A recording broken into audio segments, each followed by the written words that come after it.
TV soap news and spoilers say that in the sultry, shadow-draped town of Willow Creek, where secrets fester like wounds beneath a bandage, the drama of Beyond the Gates has reached a fever pitch. At the heart of this storm stands Leslie Harper, a woman whose cunning is matched only by her desperation. As the walls close in, threatening to crush her under the weight of her own misdeeds, Leslie's every move is a calculated dance on the edge of a razor. Today, we delve into the heart of this gripping saga, unraveling whether Leslie will flee Willow Creek to escape the specter of arrest, or if her audacious schemes will keep her one step ahead of justice. The scene unfolds in a dimly lit diner, the kind where the coffee is bitter and the air is thick with unspoken truths. Leslie, her auburn hair catching the flicker of a neon sign outside, slides into a booth across from Jacob and Kat. Her eyes, sharp as a hawk's, betray a flicker of fear beneath her polished veneer. She's not here for pleasantries. Leslie is a woman on the run, not from the law, not yet, but from the suffocating certainty that her carefully constructed world is unraveling. "Join me," she says, her voice low, almost a purr, but laced with urgency. "We can find the truth together." It's a bold proposition, one that catches Kat off guard. Kat, with her journalist's instincts honed to a fine edge, leans back, her arms crossed, studying Leslie like a chess player sizing up an opponent. "The delusion is real," Kat mutters, her words dripping with skepticism. But Jacob, ever the strategist, raises a hand, his brow furrowed in thought. "If she's half as cunning as we think," he says, his voice measured, "wouldn't it be smarter to keep her close? Work with her, not against her?" It's a dangerous gamble, and the tension in the booth crackles like static before a storm. Leslie's offer isn't just a lifeline, it's a gauntlet thrown down, a challenge to see who can outmaneuver whom in this deadly game of cat and mouse.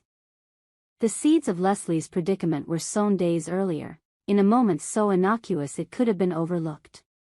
At a charity gala, where Willow Creek's elite mingled under chandeliers, Kat and her ally Mona orchestrated a subtle but devastating move. As Leslie laughed, her glass of champagne glinting in the light, she dabbed her lips with a napkin that Mona deftly retrieved and passed to Kat. That scrap of linen, stained with Leslie's lipstick, held more than just traces of Merlot. It carried her DNA, a key to unlocking the truth about a crime that has haunted Willow Creek for months. Jacob, with his forensic expertise, analyzed the sample in a sterile lab, the hum of machinery underscoring the gravity of his task. When the results came back, they were damning, a 97.5% match between Leslie's DNA and traces found on a helmet recovered from the scene of a horrific accident. Months ago, Laura, a beloved local artist, was driven off the road, her car plunging into a ravine. The helmet, discarded nearby, was the only clue left behind. Now, Leslie's genetic fingerprint ties her to that fateful night. But here's the rub, the DNA links Leslie to the helmet, not to the act itself. Did she drive Laura off the road in a fit of rage or jealousy? Or is she being framed, a pawn in a larger conspiracy? Jacob, his jaw tight, shares the findings with Kat. "It's close," he says, "but it's not a smoking gun." Kat nods, her mind racing.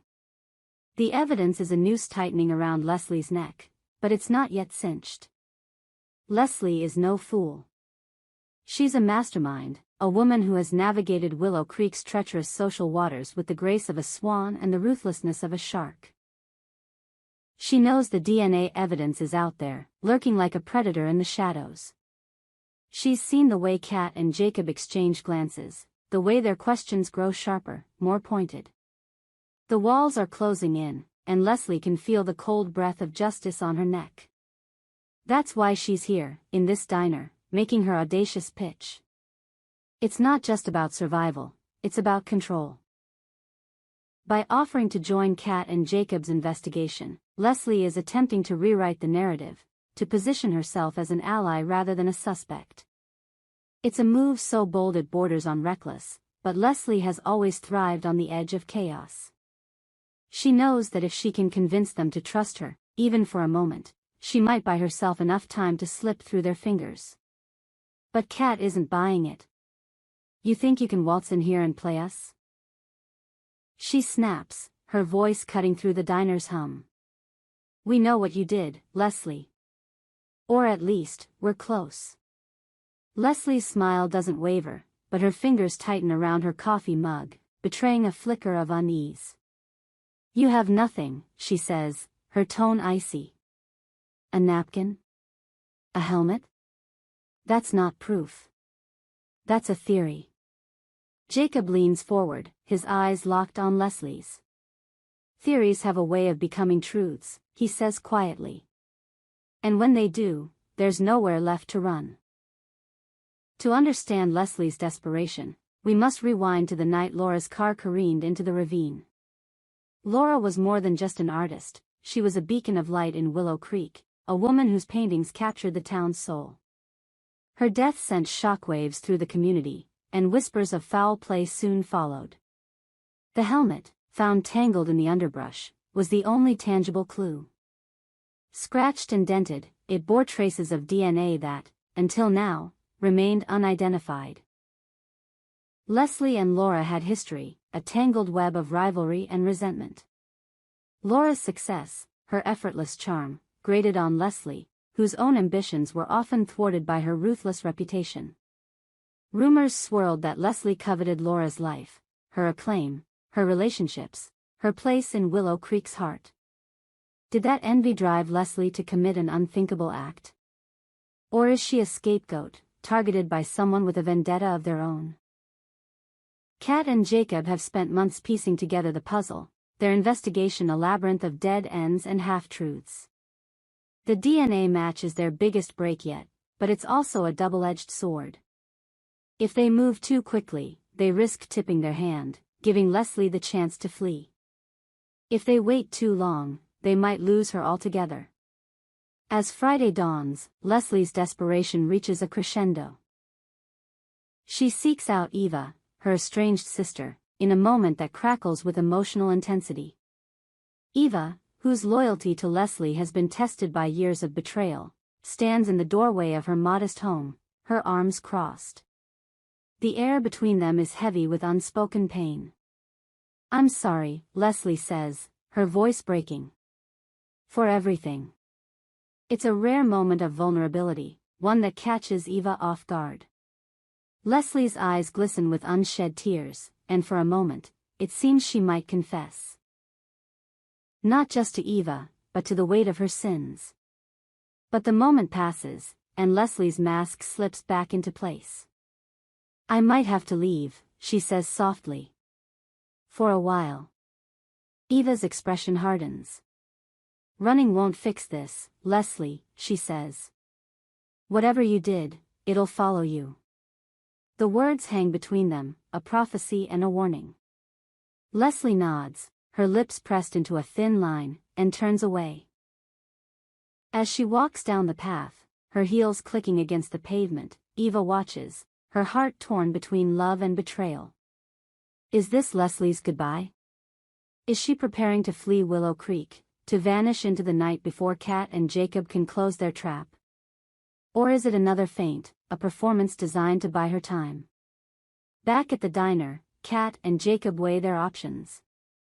The DNA evidence, while compelling, isn't enough for an arrest, not yet. They need more. A witness, a confession, or irrefutable proof that Leslie was behind the wheel that night. But time is running out. Leslie's offer to join their investigation is a ticking time bomb, a chance to keep her close but also a risk that she'll outsmart them. She's cornered, Kat says, her voice low. She knows it. That's why she's doing this. Jacob nods, but his expression is grim. Cornered animals are the most dangerous, he says. If we push too hard, she'll bolt. The question looms.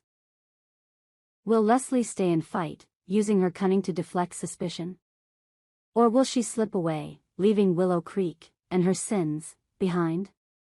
The town holds its breath, waiting for the next move in this deadly game. Willow Creek itself is a character in this drama, its streets steeped in secrets. From the opulent estates of the elite to the shadowed alleys where truths are whispered, the town is a pressure cooker, ready to explode. Leslie's fate is intertwined with its own, a symbol of the darkness that lurks beneath its polished surface. As Kat and Jacob close in, the stakes couldn't be higher. If Leslie is guilty, her arrest could bring closure to a grieving community. If she's innocent, her flight could expose a deeper conspiracy, one that threatens to tear Willow Creek apart. Either way, the truth is a blade, and it's about to cut deep. So, where does Leslie go from here? Will she say a final goodbye to Eva, her heart heavy with regret, and slip out of town under cover of darkness? Or will she double down, using her alliance with Kat and Jacob to manipulate the investigation from within? One thing is certain, Leslie Harper is a woman who doesn't go down without a fight.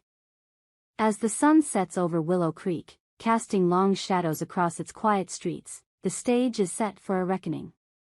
Leslie's fate hangs in the balance, a thread stretched taut, ready to snap. Will she outwit her pursuers, or will the weight of her secrets finally drag her under? Only time will tell, but in Beyond the Gates, one truth is undeniable: the game is far from over. We hope you enjoyed it and look forward to sharing more with you in the future. Don't forget to like, comment, and subscribe. TV soap news and spoilers for more updates on Beyond the Gates.